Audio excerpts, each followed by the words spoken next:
নমস্কার বন্ধুরা, আমার নতুন ব্লগে তোমাদের সবাইকে স্বাগত। শীতের শুরুতেই আমাদের লাইফের রিয়েল সান্তা আমাদের জন্য কিন্তু বেশ কিছু উপহার নিয়ে চলে এসেছে। এবার চলো এক এক করে দেখে নিই আমাদের রিয়েল সান্তা আমাদের জন্য কি কি নিয়ে আসলো। ফার্স্টেই কিন্তু সে নিয়ে চলে এসেছে আমার জন্য জুতো, ঘরে পরার। যেহেতু ঠান্ডা পড়েছে, ঠান্ডা মেঝে পাড়ালে কিন্তু সর্দি কাশি হওয়ার সম্ভাবনা থাকে। আর এই ঠান্ডায় কিন্তু মেঝেতে পা দেওয়াটাও খুব চাপের। এই জন্য কিন্তু সে আমার কথা মনে করে দেখো আমার জন্য জুতো নিয়ে চলে এসেছে। এরপর এনেছে মেয়ের জন্য, বড় মেয়ের জন্য জুতো নিয়ে এসেছে। দেখো বড় মেয়ের জুতোটা কিন্তু বেশি সুন্দর হয়েছে। আসলে বাচ্চাদের জিনিস কিন্তু বেশি সুন্দর হয় বড়দের থেকে। ও কিন্তু নিয়ে খুব খুশি, দেখো পরে দেখছে।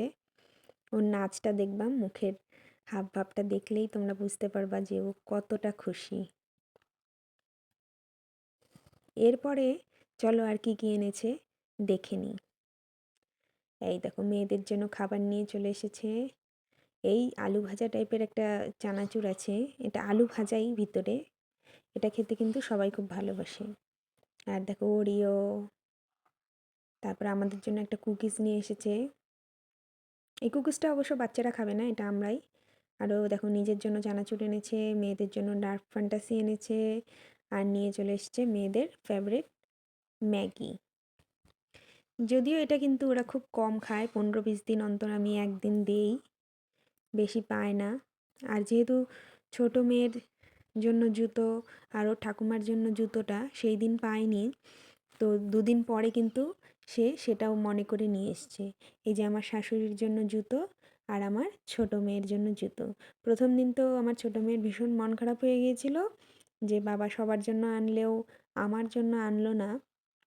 ছোট হলে কি হবে, কিন্তু ও কিন্তু সবটাই বুঝতে পারে। তো পরে যেদিন নিয়ে আসছে, নিয়ে আসার পরে কিন্তু ও ভীষণ খুশি হয়েছে। তোমরা ওর মুখটা দেখলেই বুঝতে পারবে। দেখো পরে দেখছে। ছোট হলে কি হবে, খুব বুঝতে পারে, সমস্ত কিছুটা ও বুঝতে পারে। দেখো ওর আনন্দটা, মোর বাবা জিজ্ঞাসা করবে তুমি খুশি হয়েছো, বলে যে হ্যাঁ আমি খুশি হয়েছি।